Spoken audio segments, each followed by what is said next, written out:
ada ya. Assalamualaikum Bang Dula. Waalaikumsalam warahmatullahi wabarakatuh. Apa kabar? Sehat selalu Bang Dula pagi hari ini ya. Wah, Alhamdulillah. Alhamdulillah. Ya. Bang Dula, ini banyak kisah ini dari ikhtiar untuk mengejar sebuah keadilan di negeri ini.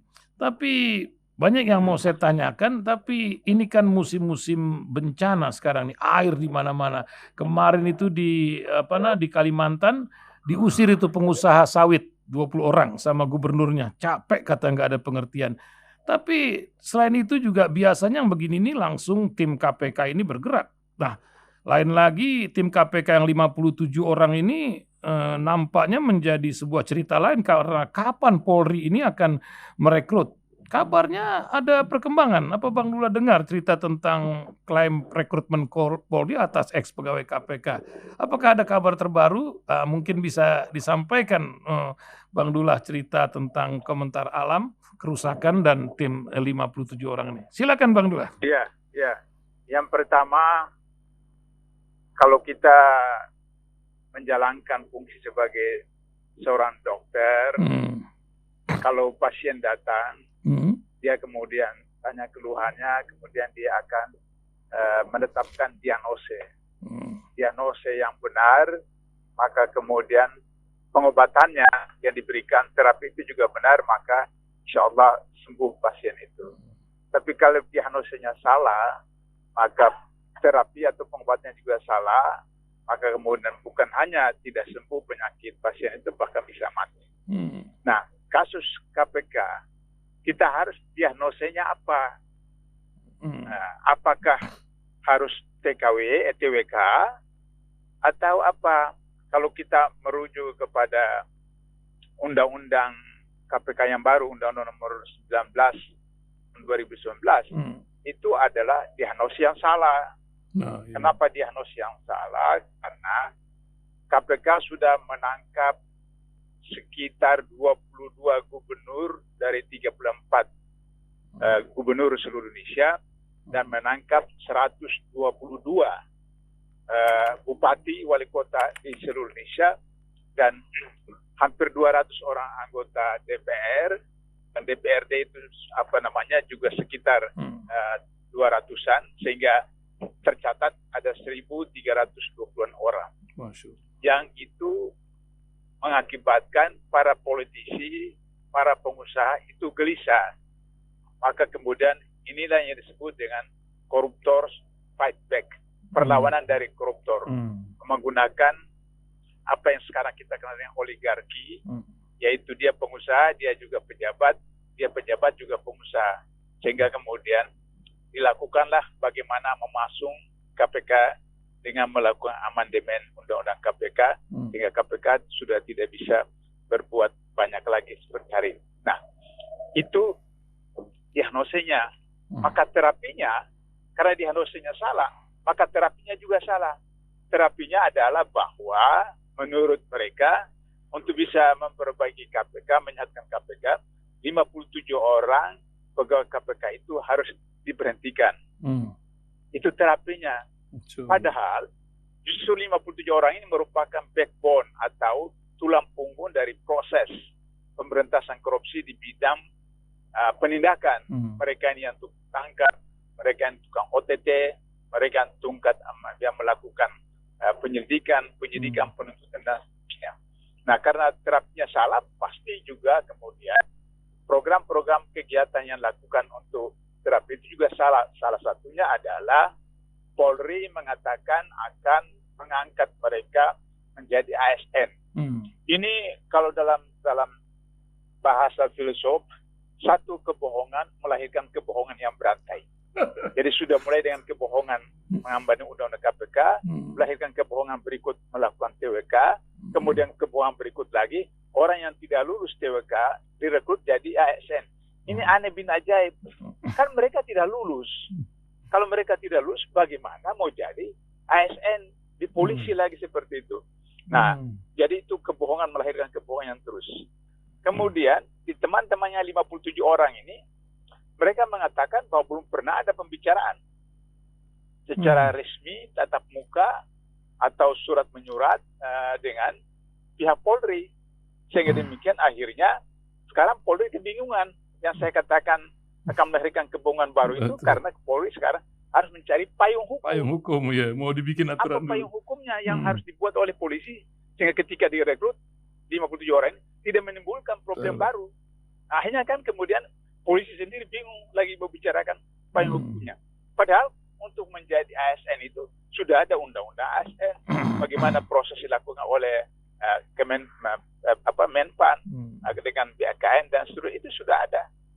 Tapi karena kebohongan itu melahirkan kebohongan lagi, maka kemudian Polri sendiri bingung harus punya payung hukum. Jika tidak, maka kemudian orang bisa mengajukan petun, orang bisa mengajukan gugatan ke pihak Komnas HAM atau bahkan kemudian gugatan ke MK terhadap undang-undang KPK itu sendiri. Jadi Mas Ihsan, oleh karena itu saya menyarankan kepada Presiden sebagai penanggung jawab tertinggi pimpinan ASN berdasarkan undang-undang ASN, maka dikembalikan mereka ke KPK. Selesai persoalan.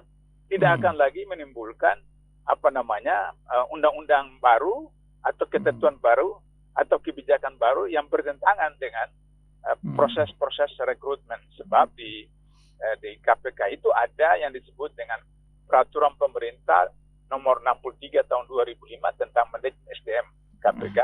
Di sana sudah ada bagaimana proses perencanaan SDM, bagaimana proses rekrutmen dan seleksi SDM KPK, bagaimana proses diklat KPK, pembinaan, kinerja, remunerasi, hubungan kepegawaian, PHK, sampai manajemen SDM. Itu sudah ada 9 pilar di dalam PP 63 2005 tentang pegawai KPK. Sehingga demikian sudah ada dasar hukumnya, ada peraturan pemerintahnya. Jadi sehingga polisi tidak perlu mencari payung hukum. Jadi kembalikan saja Pak Presiden, kembalikan saja Saudara Ketua KPK, kembalikan saja BKN dan Menpan, mereka kembali ke KPK sehingga akhirnya kemudian KPK normal kembali sehingga demikian bisa menjalankan lagi tugas-tugas bagaimana mestinya. Saya kira begitu, Mas Ian. Catatan saya tentang soal 57 ya, masalah alam ini. Satu lagi, merusak alam dan cerita tentang deforestasi, Ustadz. Bagaimana? Masalah deforestasi ini, hutan yang makin entah bertambah waktu di Eropa, tapi kenyataannya 3 kali Pulau Bali hilang hutan kita dalam 5 tahun ini. Nah, gimana? Iya. Jadi saya kira 10 tahun terakhir ini di seluruh Indonesia, baik kota besar maupun kota kecil sampai ke kecamatan, hujan lebih dari 3-4 jam saja banjir. Kenapa hujan 3-4 jam banjir di mana-mana di seluruh Indonesia? Karena penebangan hutan secara tidak bertanggung jawab. Saya beri contoh misalnya 2007 KPK menangkap 3 gubernur berturut-turut dari Riau karena penebangan hutan yang liar, KKN antara gubernur dengan pengusaha-pengusaha HPH, pengusaha hutan, sehingga kemudian luar biasa musibahnya. Atau Wasior di Papua Barat, itu satu desa habis, hujan beberapa hari, kemudian habis semua karena korupsi atau KKN antara Pemda dengan pengusaha-pengusaha HPH. Begitu juga di Sumatera Selatan, ada jalan yang putus, jembatan yang putus, begitu juga di Kalimantan Timur, dan hampir di seluruh Indonesia. Seperti itu. Padahal, kalau menurut Undang-Undang Tindak Pidana Korupsi, Undang-Undang 3199, Junto Undang-Undang Nomor 20 2001, Pasal 2, Ayat 1 mengatakan, jika terjadi tindakan melawan hukum yang mengakibatkan kerugian keuangan negara, yang mendatangkan keuntungan bagi diri pribadi, orang atau koperasi, dijatuhi hukuman bla bla bla bla sekian tahun. Jadi rumusnya itu pertama itu tindakan melawan hukum. Jadi orang nebang hutan, orang buat apa saja tentang hutan, kalau sudah melanggar peraturan, maka itu sudah memenuhi unsur pidana menurut Undang-Undang Tindak Pidana Korupsi. Yang kedua, merugikan keuangan negara garis miring perekonomian negara. Kedua. Nah, selama ini KPK sudah mengajukan tentang perekonomian negara dalam tuntutan. di pengadilan. Tapi hakim tidak pernah penuhi. Kerugian negara itu negara itu apa? Kalau kerugian keuangan negara itu ada di APBN, di APBD sekian triliun ada. Itu dia misalnya suap sekian M, dia terima gratifikasi sekian M. Nah, itu kerugian keuangan negara. Tapi kalau kerugian perekonomian negara itu misalnya banjir, tanah longsor, bencana alam, itu perekonomian negara. Jadi kalau misalnya banjir sehingga menghancurkan sekian puluh bangunan, jembatan runtuh, rumah-rumah itu dihitung berapa miliar, bahkan misalnya triliun. Nah itu. Jadi kalau misalnya apa yang dilakukan oleh teman-teman penuntut umum KPK sejak sekian tahun lalu itu dipenuhi oleh hakim, maka kemudian itu akan punya dampak yang besar sekali terhadap bagaimana deforestasi seperti itu. Dan Indonesia merupakan salah satu negara di dunia yang paling jelek deforestasinya seperti itu. Nah, untuk itu maka harus KPK khususnya dan Kejaksaan Agung khususnya itu mulai lagi fokus dalam tuntutan itu agar supaya tuntutan kerugian perekonomian negara, apakah itu banjir, apakah itu longsor, apakah itu jembatan runtuh semacam itu, supaya diterima oleh hakim dan dijatuhi hukuman sesuai dengan nilai kerugian itu, berapa miliar atau berapa triliun dan seterusnya itu. Yang kedua, betul-betul apa yang dilakukan dalam Undang-Undang Cipta Kerja itu betul-betul memang perampokan keuangan negara secara legal. Kenapa?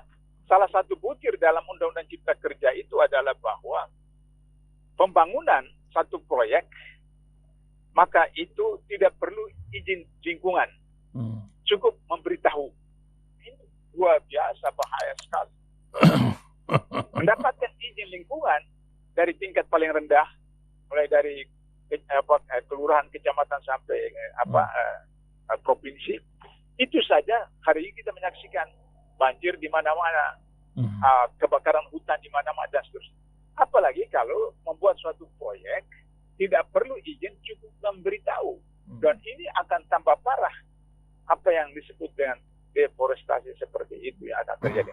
Nah, oleh karena itu maka langkah kedua yang saya minta adalah bahwa MK harus menerima gugatan dari masyarakat, apakah LSM atau organisasi-organisasi tertentu tentang judicial review terhadap Undang-Undang Cipta Kerja agar supaya itu diubah atau dikembalikan kepada undang-undang yang asli masing-masing seperti itu. Sehingga dengan demikian maka kehancuran alam baik di darat, di laut ataupun di sungai-sungai sebagaimana disebut dalam Al-Quran, telah terjadi kerusakan darat laut karena tangan-tangan manusia untuk menjadi pelajaran bagi manusia. Nah, oleh karena itu maka itu dari segi undang-undang. Kemudian dari segi penegak hukum seperti tadi, supaya KPK, jaksa KPK, jaksa dan Kejaksaan Agung mengajukan lagi tuntutan perekonomian negara, baik banjir, pembakaran hutan atau kebakaran hutan. Yang ketiga, masyarakat. Masyarakat hendaknya kemudian membudayakan bagaimana pemeliharaan hutan dimulai dari rumahnya.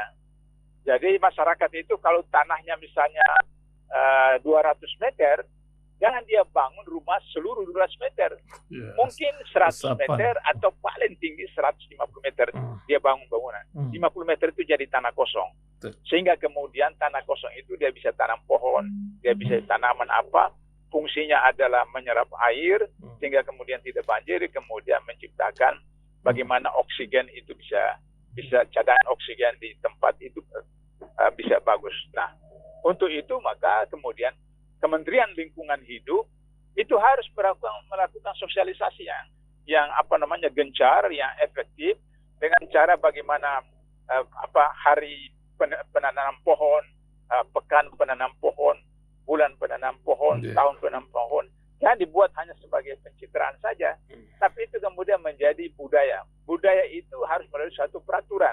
Satu peraturan itu apakah Perda atau PP atau undang-undang, misalnya kalau seseorang menebang satu pohon, dia wajib menanam lagi 2 pohon.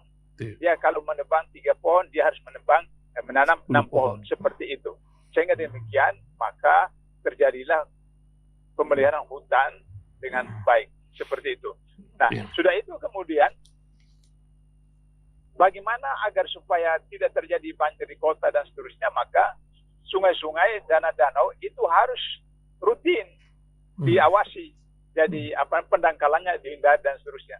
Sehingga harus ada sanksi bagi masyarakat yang buang sampah misalnya di sungai, buang sampah di got, buang sampah di danau. Itu harus kena sanksi. Sehingga dengan demikian maka sungai-sungai, got-got, danau-danau itu terpelihara dan bermanfaat bagi manusia dan tidak menimbulkan bencana. Saya di tempat tinggal saya ini di Rawadenok, Depok ini, asal hujan sedikit di Bogor, maka kemudian di tempat saya tidak hujan, tapi kemudian banjir di jalan-jalan di Rawadenok itu karena air dari Bogor, kemudian sungai-sungai, got-got itu penuh dengan sampah, maka kemudian banjir ke jalan-jalan seperti itu. Nah, inilah beberapa hal tentang deforestasi yang itu harus kita lihat bagaimana KKN antara pejabat dengan dengan para pengusaha, apalagi misalnya di Kalimantan yang batu bara itu luar biasa. Undang-undang Minerba itu seharusnya tahun 2022 itu sudah selesai, tapi diperpanjang lagi untuk 30 tahun, kemudian 30 tahun lagi tanpa diproses kembali, tapi langsung saja. Maka kemudian dengan ribuan tambang batu bara di Kalimantan itu akan mengakibat satu waktu nanti Kalimantan itu bisa tenggelam karena banjir akibat daripada bekas-bekas tambang itu ditinggalkan dalam bentuk lubang-lubang raksasa yang itu bisa mengakibatkan bencana bagi masyarakat di daerah tersebut. Barangkali itu catatan. Iya, terima kasih. Bang Dullah, ini tambah cie boleh Bang Dullah? Ini permintaan pendengar, satu lagi. Ini kata pendengar ini tanya, ini ada Hari Pahlawan hari ini, Bung Tomo sudah teriak takbir pada masa lalu. Dan kalau nggak salah tradisi ini dilakukan oleh Mas Sumi juga, di mana Bang Dullah aktif. Yang ditanya ini, Bang Dullah ini berusia, kalau nggak salah dia tanya usia, tapi saya bilang kalau nggak salah 73 tahun ya Bang Dullah usianya. Banyak pengalaman di siaran radio Arif Rahman Hakim tahun 70-an dan lain-lain. Yang bisa menyebabkan Bang Dullah itu masih performan baik pemikiran maupun kesehatan tuh bagaimana bisa menjaga ini dan juga istiqomah dalam memperjuangkan umat. Itu mereka tanya itu. Apa Bang Dullah resepnya? Ya, pertama saya bicara tentang dengan 10 November dulu. Hari 10 November. 10 November itu tidak terjadi kalau tidak ada peristiwa 22 Oktober. Peristiwa 22 Oktober itu ada keluarnya resolusi jihad oleh Kiai Haji Hasyim Asy'ari, Ketua Majelis Syuro NU yang kemudian menjadi Ketua Majelis Syuro Masyumi seperti itu. Nah, bagaimana keluar resolusi jihad itu? Karena Pak Nasir sebagai Ketua Masyumi waktu itu, beliau anggota KNIP, kalau sekarang DPR namanya, itu menyampaikan kepada Pak Ruslan Abdul Ghani. Ruslan Abdul Ghani itu orang Jawa Timur. Beliau Sekretaris Menteri Penerangan. Minta supaya kemudian sampaikan pada Kiai Haji Hasyim Asy'ari mengeluarkan resolusi jihad. Kenapa Pak Nasir minta kepada Ruslan Abdul Ghani?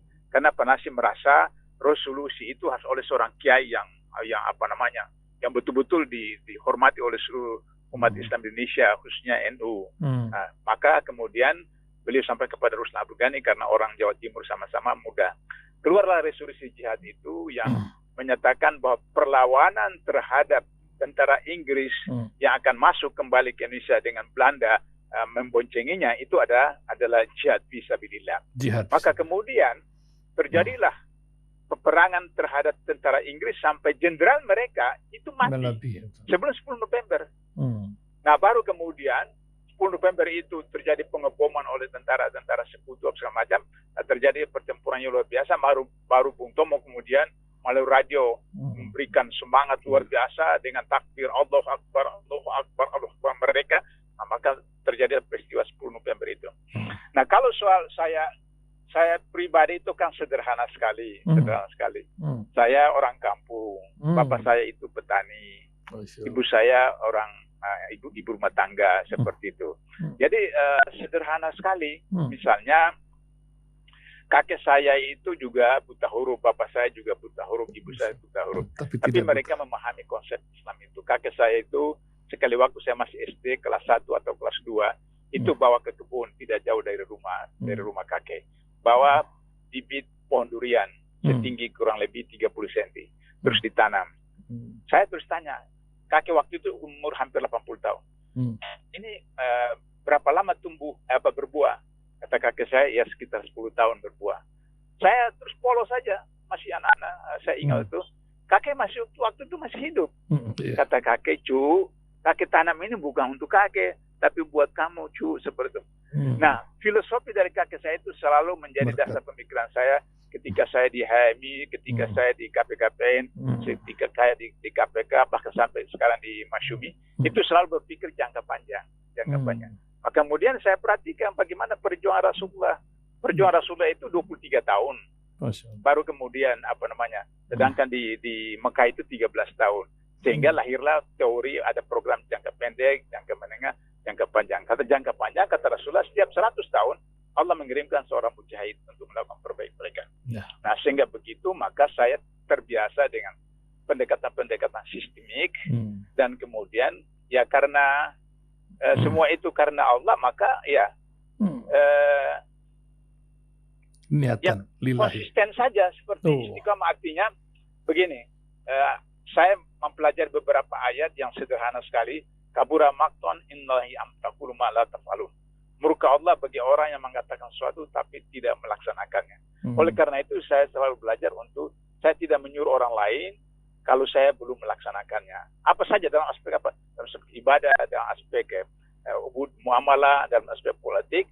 Saya tidak pernah di KPK saya katakan Anda harus datang ke kantor atau tempat pekerjaan atau tempat apa saja acara paling lambat 15 menit sebelum acara dimulai Anda sudah ada. Karena itu saya 12 tahun, Mas Ihsan, 4 tahun di KPKPN, 8 tahun di KPK, jam 7 kurang 15 menit saya sudah di kantor KPK. Saya maintain 12 tahun itu. Nah, itu saya memang belajar dari Pak Nasir, kemudian tokoh-tokoh masyarakat dulu, bagaimana Pak Nasir itu pagi-pagi sekali sudah ada di kantor. Sampai saya pernah bertanding dengan Pak Nasir untuk siapa yang paling sampai di kantor. Saya satu hari kemudian saya sampai di kantor LPPM, salah satu unit dari Dewan Dakwah, itu sebelum jam 7. Sebelum jam 7 kemudian saya ketemu dengan office boy yang bawa kunci. Maka kemudian saya dalam hati mengatakan, hore, saya menang, saya kalahkan Pak Nasir, seperti itu. Lantas kemudian office boy buka kunci, pintu saya masuk naik. Waktu itu absen masih kartu, tradisional, pakai kartu, cekrek, tulis tangan, seperti itu. Tapi kemudian saya dengar suara di ruangan Pak Nasir. Saya bilang sama office boy, ada suara apa di ruang Pak Nasir? Kata office boy, itu Pak Nasir. Loh kan Anda yang bawa kunci, kita baru pertama. Beliau bawa kunci sendiri. Masya Allah. Itu luar biasa. Dan pengalaman itu menjadikan saya sejak di Indonesia, di Malaysia, kembali dan seterusnya selalu saya datang awal. Nah jadi konsisten itu adalah bahwa apa yang di tahun 1 laksanakan 1, di tahun 2 laksanakan 2, di tahun 3 laksanakan 3. Itulah yang kemudian saya berusaha untuk selalu istiqomah seperti itu. Sebagai penutup, silakan. Seorang Arab Badui datang ke Rasulullah, kemudian mengatakan kepada Rasulullah, ya Rasulullah, beritahu kepada aku satu kalimat saja, yang dengan itu aku tidak bertanya lagi kepada orang lain. Kata Rasulullah, Qul asyhadu la ilaha illallah wa asyhadu anna Muhammadar Rasulullah tsumma istaqim. Artinya kata Rasulullah, katakanlah aku bersaksi bahwa tidak ada yang disembah kecuali Allah dan aku bersaksi bahwa Muhammad Rasulullah, kemudian istiqomah. Itu saja. Maka kemudian sahabat itu, orang Badui itu memahami ayat syahadat pertama Allah, kemudian Rasul, kemudian ikut saja istiqomah sebenarnya. Nah, itulah yang saya coba melakukan selama ini secara optimal selama saya tahu dan mampu seperti itu. Barangkali itu catatan saya terakhir. Terima kasih Bang Dullah pagi hari ini. Orang yang berusia 73 tahun tapi masih dipanggil Bang. Ini dia luar biasa. Semoga selalu bermanfaat untuk banyak orang. Amin. Amin. Assalamualaikum Bang Dullah. Waalaikumsalam warahmatullahi wabarakatuh.